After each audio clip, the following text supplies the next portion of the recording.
Bonjour et bienvenue à tous dans mon podcast Confidences de dirigeants. Je suis ravie de vous accueillir et je souhaite pour démarrer cette rentrée vous réenchanter après ces quelques mois si compliqués. Je vous embarque à bord d'une croisière exceptionnelle. Laissez-vous porter par la vague Ponant. C'est le yachting à la française avec son cortège de destinations fabuleuses, ses horizons lointains encore sauvages et colorés. Symbole d'innovation, de luxe et d'élégance, c'est l'histoire d'une incroyable réussite entrepreneuriale. Je vous invite à écouter mon invité Jean-Emmanuel Sauvé, président et cofondateur de Ponant. Bonjour Jean-Emmanuel. Bonjour Violette. Je te remercie d'avoir accepté mon invitation à bord de mon tout premier podcast consacré aux personnalités inspirantes. Tu seras la figure de proue de nombreux témoignages qui, je l'espère, permettront de transmettre le goût de l'ambition, de l'audace, de l'optimisme et de la réussite. Ponant, aventure fabuleuse à la française, incarnée par un homme de défi touché par une bonne étoile, c'est l'histoire d'un rêve devenu réalité. C'est le résultat d'une histoire familiale qui t'oriente et détermine ta future carrière et ton goût pour l'aventure entrepreneuriale. Mon grand-père était journaliste maritime, mais pas que, et il était un des leaders d'opinion, des maîtres à penser, on pourrait dire, du monde maritime des années 30 aux années 80. Donc forcément par mon père, capitaine au long cours, lieutenant, comme je l'ai dit, aux messageries maritimes, qui est devenu juste après administrateur des affaires maritimes. Très jeune, j'ai eu la possibilité de naviguer. J'avais cette vocation tout petit de réaliser, non pas effectivement devenir marin, mais surtout d'exercer cette activité d'armateur et surtout sur les navires à passagers parce que c'était glorieux, j'admirais effectivement ces officiers, j'aimais cette ambiance des paquebots et donc c'est ce que j'ai réalisé plus tard. Tu as passé ta jeunesse à voyager et tes études dans tout ça et qu'est-ce qui t'a animé ? Pour bien s'assurer de ma vocation, mon père à 16 ans m'a proposé de naviguer comme pilotin. Pilotin, c'est quand tu es encore lycéen, on te donne la possibilité d'aller naviguer sur les bateaux, ça se fait plus maintenant malheureusement, d'aller naviguer sur les bateaux de la marine marchande pour voir si ce métier te plaît. Et donc, c'est ce qui m'a été donné de faire à l'âge de 16 ans. J'ai embarqué comme pilotin sur le Prince of Brittany entre Saint-Malo et Portsmouth. Et tout cet été 80, de juillet à août, j'ai navigué. Alors, il y a d'autres pilotins célèbres, en tout cas, d'autres pilotins. Il y a un pilotin extrêmement célèbre. Moi, je ne le suis pas encore, peut-être demain. Qui est-il, figure-toi ? Le pilotin le plus célèbre de France, Jacques Chirac. Jacques Chirac, à 18 ans, était pilotin de la marine marchande aussi. Tout à fait surprenant. Et il a gardé, du reste, mon actionnaire, François Pinault, qui était un de ses amis très proches, me disait encore récemment que même à la fin de sa vie, il gardait un souvenir ému de sa navigation comme pilotin. Tu as pris d'ailleurs comme marraine Madame Chirac, en 98, mon deuxième navire a été inauguré par Madame Chirac. Et c'est vrai que c'était tout à fait surprenant pour quelqu'un qui après, parce que son père a dit, bon c'est fini les conneries, vouloir naviguer à travers le monde sur les bateaux de la marine marchande, tu vas aller faire Sciences Po, tu vas faire l'ENA et tu vas avoir un vrai métier. Marin, c'est pas pour toi, mon garçon. Et donc, il est devenu président de la République quand même. Mais bon, c'est comme quoi c'est un bon début pour une carrière. Et donc, c'est ce que j'ai fait moi à 16 ans. J'ai navigué comme élève officier, puis comme officier. Et c'est là où j'ai eu un déclic à 20 ans, d'imaginer donc de faire naviguer des petits navires de croisière sous pavillon français vers les endroits les plus reculés de la planète. Et depuis cette époque, je ne fais que ça. Tu décroches ton diplôme de la marine marchande et tu oses lancer l'idée de la construction d'un bateau de croisière de luxe. J'insiste sur le battant pavillon français. Pour toi, c'est très important. Te souviens-tu alors des qualités, des ressources que tu as mis en avant pour convaincre et rassembler les personnes autour de ton projet ? Des idées, de la force de conviction pour espérer les réaliser. Et quand tu as cette alchimie en toi, tout est possible. C'est ce qui s'est passé. J'ai pas voulu faire un one-man show non plus, donc c'est-à-dire que très rapidement, autour de mes idées, j'ai réuni des camarades de la marine marchande, mon associé de l'époque, Philippe Vidot, et une dizaine d'officiers de la marine marchande. On était tous en cours à Nantes, là où nous avons créé la compagnie. On terminait nos cours de capitaine, et donc j'ai réuni, avant d'avoir mon navire, un premier équipage. Et c'est à partir de cette équipe d'hommes passionnés, motivés, volontaires, que nous avons réussi à monter notre projet. Et donc effectivement des idées, des convictions, mais surtout une grosse énergie pour espérer les réaliser et mener à bien ces projets. Lancer la construction de ton tout premier bateau de croisière, à voile, bien sûr, véritable emblème de ta compagnie, a nécessité des financements importants. Alors, peux-tu raconter l'histoire d'Ekira, de son financement public ? Ce métier d'armateur nécessite bien sûr d'avoir des idées, des projets, d'avoir des navires, des équipages, des débouchés commerciaux. Il y avait un vieux système en France qui marchait pas très bien, qui était un peu exploité à la pêche, qu'on appelle le système Kirater. Un Kira, c'est une part de copropriété de navire. Donc nous, on s'est dit que nous allions remettre au goût du jour ce vieux système pour envisager de financer un navire de croisière, sans un centime en poche. Parce qu'évidemment, les jeunes marins que nous étions, nous n'avions pas un centime en poche. Donc on a imaginé ce projet de diviser un navire en parts de copropriété, en Kira. Et donc, bon, bien sûr, on a eu cette idée, on l'a fait valider au niveau du ministère des Finances, et très rapidement, on s'est rendu compte qu'il fallait lancer un appel public à l'épargne pour pouvoir espérer collecter auprès d'un certain nombre d'investisseurs, d'épargnants, de copropriétaires, de kirataires, suffisamment d'argent pour lancer la construction de notre premier bateau, le Ponant. Nous avons obtenu tous les agréments nécessaires auprès du ministère des Finances pour le produit financier que nous avions imaginé, et nous avons collecté la modique somme de 115 millions de francs auprès de 220 copropriétaires qui nous ont permis, le 30 juin 1989, de passer commande du Ponant.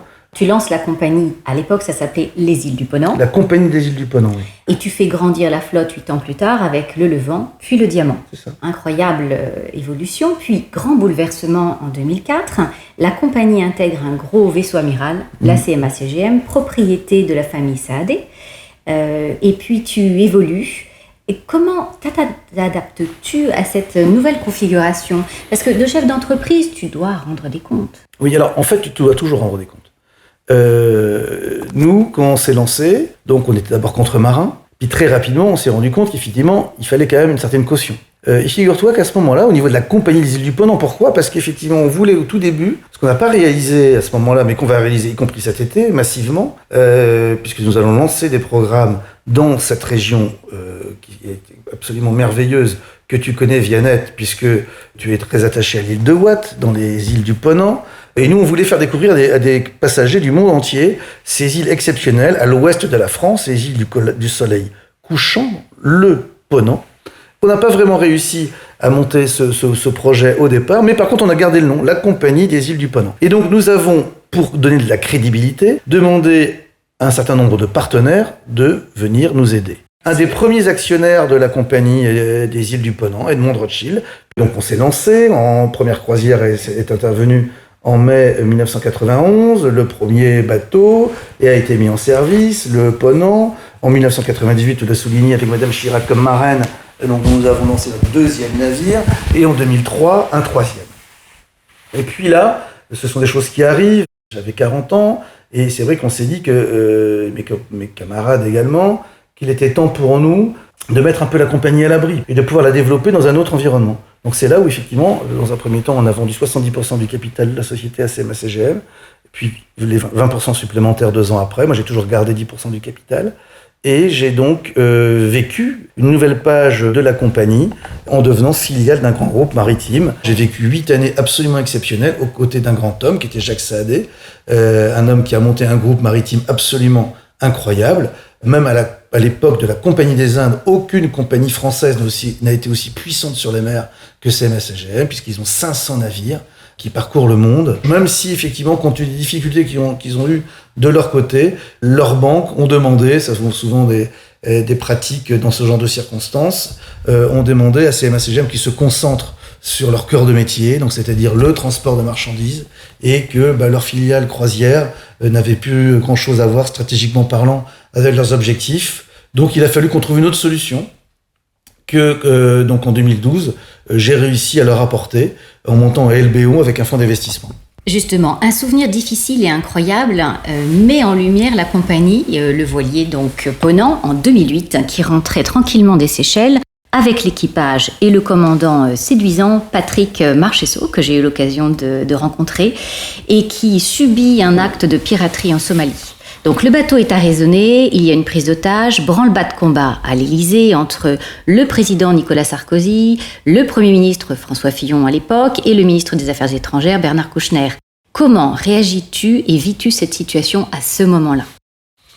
Au tout départ, quand on apprend la nouvelle, on est toujours un peu crédule. Des pirates de nos jours.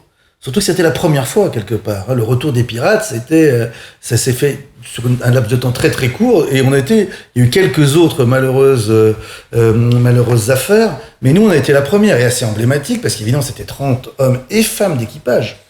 Donc sur les 30 membres d'équipage, il y avait 7 jeunes femmes, Donc on s'inquiétait énormément pour elle. Qu'est-ce qui va arriver?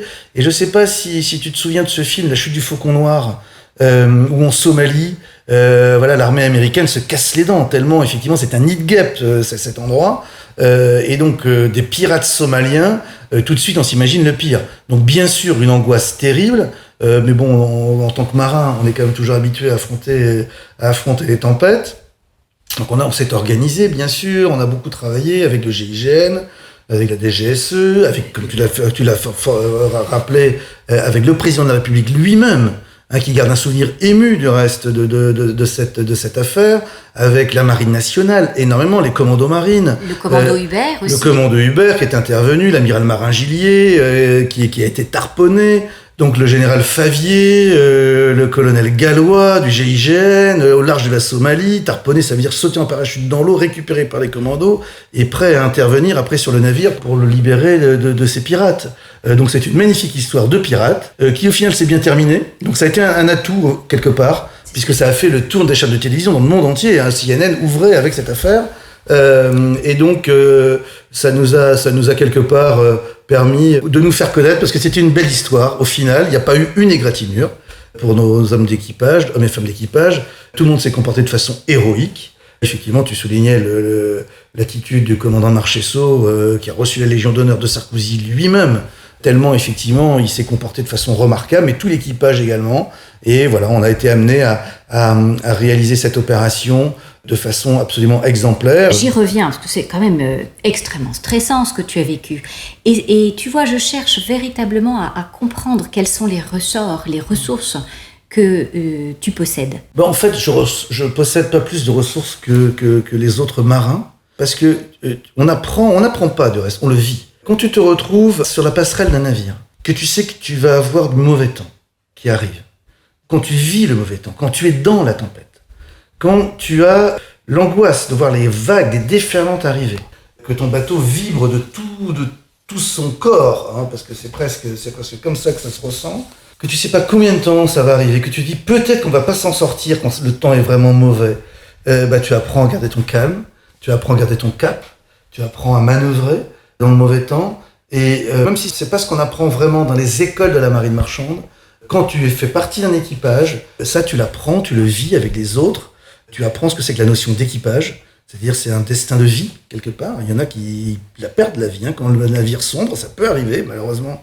c'est déjà arrivé souvent, de moins en moins heureusement, mais ça peut arriver. Donc là ce sont des notions très très fortes, humaines, de comportement, de prise de décision, pour lesquelles on se forme à bord des navires très très jeunes. Donc après, c'est assez naturel en fait. Et moi je pilote mon entreprise comme je piloterais un navire, et donc ce que j'ai appris à bord, j'essaie de le retranscrire, bien sûr c'est pas exactement la même chose, dans ma façon de gérer ma compagnie. On arrive en 2012, tu l'avais souligné tout à l'heure, la CMA-CGM vend la compagnie au fonds d'investissement britannique Bridgepoint, autre gestion, autre valeur, tu renforces tes équipes, tu es un capitaine sur tous les fronts, tu connais tous les rouages évidemment de la société, du pont à la cale, ça fait beaucoup pour un seul homme. Alors comment est-ce que tu fais pour déléguer, pour te ressourcer, pour trouver ces nouvelles idées? Voilà, toujours dans l'idée de quelles astuces, quelles recettes pour résister dans le temps à autant de pression.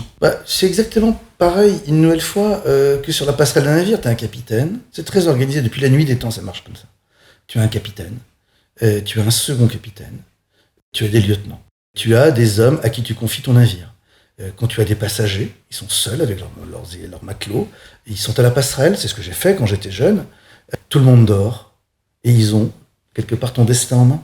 Donc, et toi, en tant que capitaine, il faut bien que tu dormes aussi. Donc tu es dans ta cabine, tu fais confiance aux hommes qui sont sur la passerelle, tu leur confies quelque part ton sommeil, au pire là ta vie, et tu es obligé d'avoir ce genre de conception, parce que sinon tu peux pas fonctionner. Les navires fonctionnent comme ça depuis la nuit des temps. Tu es amené à faire confiance. Tu es amené à déléguer. Et ça, je l'applique aussi dans l'entreprise. En sachant qu'un capitaine, s'il y a le moindre problème, il faut savoir l'appeler immédiatement. Qu'il monte à la passerelle pour qu'il te donne conseil, pour qu'il prenne la manœuvre, au pire, si jamais on ne se sent pas capable. Donc là, il faut aussi que l'homme à qui tu délègues sache aussi faire la part des choses pour partager ses problèmes, t'appeler le cas échéant, te demander des décisions quand il y a des difficultés. Donc ça, c'est extrêmement important. Et puis, obligatoirement, tu fais confiance, tu vérifies, et tu avances dans la vie, tout simplement. Et cette notion, on parle souvent dans les entreprises d'équipe. Nous, c'est plus un équipage, c'est encore plus fort. Parce que tu as une nouvelle fois un destin commun, une communauté quelque part d'objectifs, de circonstances. Il faut amener le bateau à bon port avec ton équipage. Tu vis Ponant, tu dors Ponant, tu rêves Ponant, parce qu'en fait, depuis que je te connais, c'est ton rêve. Ouais. Hein. Alors rien ne t'arrête. Tu poursuis tes ambitions de conquête et tu réussis en 2013 avec le Soleal, 3e sister ship de la compagnie, premier navire de commerce français à franchir le passage nord-ouest du Groenland, du Groenland à la Sibérie. Qu'est-ce qui te pousse? Qu'est-ce qui t'anime? Mais qu'est-ce qui te fait vibrer pour aller Tu sais, loin? un jour j'ai eu l'occasion d'en parler à Yves Coppens. Tout à l'heure, j'avais un repas avec tout un tas de personnalités qui sont conférenciers sur nos navires. Et j'en ai parlé également avec Franck Ferrand, le grand historien. Yves Coppens, je lui ai un jour posé la question, mais qui étaient ces premiers navigateurs? Quand est-ce qu'on est parti pour la première fois sur les mers? Notre genre humain, les sapiens. Et donc il m'a dit, quasiment sûr, il y a 40 et 45 000 ans, quand on a colonisé l'Australie. C'est là où la première fois, des hommes se sont aventurés sur la mer en ne sachant pas ce qu'il y avait derrière l'horizon. C'est une notion très particulière quand même. Hein. Donc, quand tu vois ce qui se passe en face, tu vois de tes yeux. C'est assez facile. Par contre, quand tu sais pas ce qu'il y a derrière l'horizon, il y a quelque chose qui se passe au fond de toi qui te transcende. Mais c'est le genre humain qui est comme ça, d'une façon générale. C'est pas que les navigateurs. La volonté d'aller plus loin, de voir, de découvrir ce qui se passe derrière l'horizon. Y compris aujourd'hui et tous les jours, on peut effectivement le ressentir aussi comme ça, d'aller en terrain incognita, en terre inconnue. Et donc, c'est ça qui me pousse, en fait, tout simplement. Mais c'est pas propre à moi, beaucoup font de la même chose dans d'autres secteurs d'activité. Mais nous, on a la chance de le vivre au sens propre et au sens figuré. Et c'est ça qui est merveilleux quand tu exerces le métier qui est le mien, celui d'armateur. Tu as été toi-même et tu envoies aussi des hommes, des femmes voir ce qui se passe derrière l'horizon. C'est un risque énorme, souvent, mais ça transcende tout le reste et c'est ça qui me motive. Tu poursuis tes aventures en 2015. Ponant annonce son rachat par Artemis, holding de la famille bretonne Pinault. Tu veux me raconter l'anecdote? Après la phase d'indépendance que nous avons vécue pendant 18 ans, la phase de CMA-CGM pendant 8 années, donc on avait monté un LBO avec un fonds d'investissement qui nous avait donné une perspective de 5 à 7 ans, et puis très très rapidement, au bout de 2 ans, donc les affaires marchant bien, donc ils m'ont demandé de commencer à envisager la sortie de l'opération, et donc on a engagé ce qu'on appelle dans le jargon des fonds de private equity, donc un process, un exit process, un process de sortie, et donc on a commencé à l'imaginer, et dans ces cas-là, souvent, donc pas la sanction forcément, pas financière, parce que ça peut être des bonnes opérations financières, y compris pour le manager que j'étais, que je suis toujours, mais bon, souvent, dans une compagnie très internationale comme la mienne, sur un marché mondial, ce qui se passe, ce sont les Chinois qui achètent, ou des Qataris, au mieux, une grande compagnie de croisière américaine. C'est plutôt la sanction, hein, donc 90%, c'est plutôt comme ça que ça se passe. Donc ça ne peut pas dire que ça m'emballait forcément. Et donc j'ai regardé ce que je pouvais faire, puisque à la base, quand même, je leur avais apporté cette possibilité d'investissement. Et donc, on avait convenu que je pouvais éventuellement trouver des solutions pour la sortie. Et puis, il se trouve que je suis toujours attentif, bien sûr, à ce qui se passe, et toujours très soucieux des clients. On a la chance d'avoir une magnifique clientèle chez Ponant. Un jour, lors d'une réunion d'équipe, on m'a parlé de Marie-Yvonne Pinault, qui venait régulièrement croisière chez nous, qui avait un petit problème commercial à régler. Et donc, bien sûr, j'ai dit à mes équipes, vous faites en sorte que tout se passe bien, conformément à ses désirs, à ses souhaits de croisière. Et je leur ai juste demandé, effectivement, de me donner son numéro de téléphone pour que je puisse échanger directement avec elle. Et j'ai eu l'occasion de le faire quelques jours après, et je lui ai parlé effectivement de la situation capitalistique dans laquelle était ma compagnie. Et je lui ai posé la question, bien sûr, avec certaines arrière-pensées quand même, si par hasard son mari n'était pas intéressé par la croisière. Et donc elle m'a dit qu'elle allait lui en parler, ce qu'elle a fait. On s'est rencontrés très vite, et il y a 5 ans, presque jour pour jour. Donc j'ai rencontré Monsieur Pinault pour la première fois, très très vite. Il m'a donné son accord pour participer à une nouvelle page de la vie de notre compagnie. Et c'est comme ça qu'on a commencé, grâce à Madame Pinault, incontestablement, à écrire cette page exceptionnelle pour Ponant, qui consiste depuis 5 ans à être donc dans le giron du groupe de Monsieur Pinault, avec bien sûr à côté de nous des marques comme Gucci, comme Saint-Laurent, Balenciaga, toutes ces grandes marques Boucheron, bien sûr du groupe Kering, à côté de Christie's, à côté de Château-Latour. Voilà, et c'est absolument merveilleux pour nous de pouvoir vivre dans cet environnement. Dans un environnement qu'on appellerait aujourd'hui de luxe expérientiel, donc qui est probablement l'avenir du luxe, du reste, c'est donner, faire vivre des choses fortes. Des gens qui ont les moyens, tout le monde ne les a pas malheureusement, les moyens de pouvoir vivre des choses un peu exceptionnelles dans leur vie. Et donc c'est ce que nous faisons dans cet environnement, et on ne peut que s'en réjouir. Oui, je voulais que tu lui rendes hommage parce que c'était une belle histoire, je trouve, et puis que tu as une chance incroyable. Mais tu sais les saisir, les chances, et tu sais les provoquer. Et c'est ça que j'apprécie beaucoup dans toute ton histoire, c'est comment tu arrives à saisir la chance, parce que ce sont des comportements aussi vertueux. Et c'est ça que je veux mettre en lumière, tu vois. C'est ce que je veux pouvoir transmettre à tous ceux qui vont t'écouter. Grâce à ce rachat, tu as un vaste plan de financement qui est lancé pour la construction de navires. En 24 mois, on aura sorti 6 navires. Magnifiques, des petits navires de croisière, vraiment très élégant, très haut de gamme, avec plein de particularités. Tu parles effectivement de ce Blouet, de ce salon sous-marin, réalisé en partenariat avec l'architecte des cités sous-marines, Jacques Rougerie. Mais également ces marinas qui s'ouvrent complètement sur l'arrière, avec effectivement des équipements environnementaux extrêmement poussés, donc des navires de haute technologie, et donc c'est une très belle flotte donc que nous avons mis en service. Et le dernier, une fois le Jacques Cartier, arrivera à Saint-Malo le 18 juillet, donc évidemment le Jacques Cartier à Saint-Malo, c'est tout un symbole également, mais surtout l'an prochain. Oui, j'y viens. Un 7e navire, et oui, exceptionnel. Exceptionnel, et c'est celui-là dont je voulais que tu nous parles. C'est le navire de croisière de haute exploration polaire, hybride électrique et propulsé au gaz liquéfié, le commandant Charcot. Oui. Unique navire de type brise-glace. Mais alors d'où viennent toutes ces idées, dis-moi? Eh bien, de mon imagination. Aussi des rencontres que je peux faire, de la curiosité que je peux avoir, et puis du travail collectif que nous menons avec mes 2500 collaborateurs, parce que on pourrait en faire une balade bretonne. Tu sais, en Bretagne, on aime bien les balades, les trianes sont très doués pour ce genre de choses.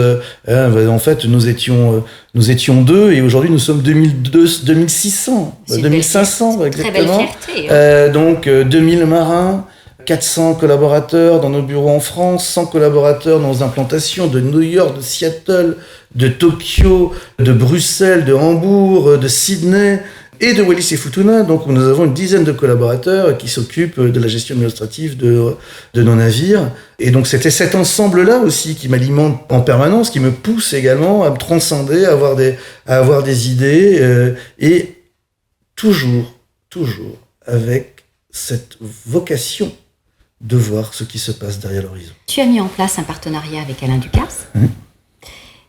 Et bien justement, c'est plutôt une grande et forte personnalité. À ton avis, quels sont les points communs que vous avez? Ce que je trouve génial, moi qui le connais bien maintenant depuis quelque temps, c'est un homme qui, et d'autres sont comme ça dans d'autres domaines, je pense notamment à Eric Tabarly ou Olivier de Kersauzon, ce sont des hommes qui ont des idées, qui sont créatifs. Alain Ducasse, tous les jours, il essaie de nouvelles recettes.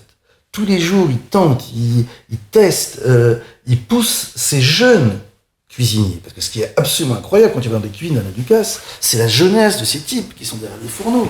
Et il transmet aussi.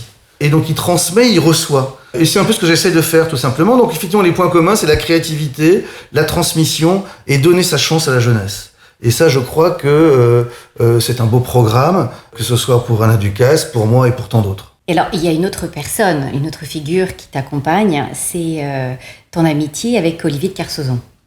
Voilà, alors qu'admires-tu chez lui? Quelle force, quelle valeur partages-tu aussi avec lui? L'humour, la dédramatisation et quoi d'autre? Bon, d'abord, on partage une passion commune qui est le maritime, qui est la mer, les océans, la navigation, les marins. Et puis, ce que j'adore chez lui, c'est sa philosophie de la vie. C'est sa façon de voir les choses, sa façon à 75 ans d'être toujours aussi émerveillé devant un coucher de soleil dans le Pacifique. C'est à la fois un contemplatif et un actif. Quelqu'un qui donne du sens à ce qu'il voit, à ce qu'il ressent. Et ça, pour ça, je sais pas si c'est un point commun, en tout cas, je l'admire beaucoup pour ça. C'est un homme passionnant à côtoyer. Alors effectivement, moi, c'est plus le Olivier de Kersauzon, Seconde Tabarly, Solitaire autour du monde, auteur de Balade en bord de mer et Étonnement heureux, que le Kersauzon des grosses têtes, même s'il me fait rire, bien sûr, on rigole beaucoup. Ça, c'est certain. Mais c'est plus cet homme-là que j'aime comme ami. C'est cet amoureux de la vie, tout simplement. Tu viens d'être élu pour 2 ans comme président des Armateurs de France, donc j'en profite pour te féliciter, grande fierté, et aussi une lourde responsabilité, surtout en ce moment. Alors, capitaine au long cours, tu t'es battu contre les tempêtes, les avaries en tout genre, et tu te bats actuellement contre la crise générée par le coronavirus. Comment fais-tu? Où puisses-tu tes forces et sur qui tu peux t'appuyer? Alors effectivement, là, ce qui est assez formidable, c'est une nouvelle fois, c'est ce métier d'armateur, moi, que je trouve plein de sens, parce qu'il est très très vieux, parce qu'il est à la fois très moderne, il est porteur d'avenir également sur des sujets aussi importants que l'environnement, il est sociétalement et socialement vertueux, puisque ça fait depuis 3 siècles, depuis que nous sommes passés de la presse des marins au système des classes, depuis que nous avons demandé volontairement à des marins de se registrer, de s'inscrire sur des registres pour partir volontairement en mer. Autrefois, on les obligeait à partir en mer. Technologiquement parlant, nous avons une partie de notre destin en main, le destin du commerce mondial. 90% des marchandises dans le monde se transportent par mer. On l'ignore souvent, tout ce qu'il y a autour de cette salle, 90% à un moment ou à un autre est passé par les navires. Et donc obligatoirement, par rapport au monde, aux préoccupations actuelles, on se doit de développer des techniques les plus modernes pour effectivement continuer à vivre dans le monde actuel, mais surtout essayer de faire en sorte que ce monde soit meilleur, y compris pour la planète, pour les océans qui nous sont chers. Et donc voilà, on a la possibilité, par nos travaux, par nos recherches, par nos investissements, de faire en sorte que demain, on puisse transporter de façon plus durable les marchandises dans le monde. Donc ça, c'est un magnifique projet que m'ont confié l'ensemble des armateurs français. Et pour ce faire, donc j'ai imaginé là aussi, comme pour le reste, un plan stratégique pour la marine marchande française. On a entendu assez récemment, il a répété il y a même pas 3 semaines à la télé devant des millions de Français que nous devions élaborer une stratégie maritime pour la France. Il a dit que le 21e siècle serait maritime. Notre président de la République soutient aujourd'hui la vocation maritime, l'ambition maritime de la France. Et nous, bien sûr, avec notre flotte, nos 400 navires que nous contrôlons, que nous avons sous pavillon français, les presque 1000 navires que nous contrôlons, l'ensemble des armateurs de France vont répondre à son appel par nos idées, par nos projets, par notre plan stratégique, en espérant qu'effectivement, dans une ambition encore plus globale que celle de la flotte de commerce, eh bien, nous puissions enfin faire de la France la thalassocratie qu'elle mérite depuis longtemps. Que peux-tu conseiller à des personnes jeunes ou même des seniors qui rêvent de monter leurs entreprises? Croyez en vos idées, battez-vous pour vos idées, n'ayez pas peur. Si ça ne marche pas, c'est pas grave, vous pourrez toujours rebondir, vous en trouverez toujours quelque chose. Et c'est ce que j'ai réussi à faire, et que le succès ou non soit au rendez-vous, forcément c'est mieux, mais c'est pas ce qui est le plus important. Le plus important, c'est d'essayer, d'aller de l'avant, de se dépasser, d'essayer de réaliser ses idées, ses projets. Je pense que c'est un vrai sens de la vie. Et si j'avais un message à délivrer aux jeunes aujourd'hui qui veulent se lancer, n'ayez pas peur, allez-y, foncez, vous en tirerez toujours quelque chose de glorieux. Jean-Emmanuel, je te remercie beaucoup pour tes confidences et cette chaleureuse conversation. Je te souhaite, ainsi qu'à tout le secteur du tourisme, de la croisière, de retrouver le plus rapidement possible des clients avides d'aventure, de magie, de rêves, pour te permettre une très belle croissance, beaucoup de projets innovants et beaucoup de réussite. Merci Viannette, c'était un plaisir.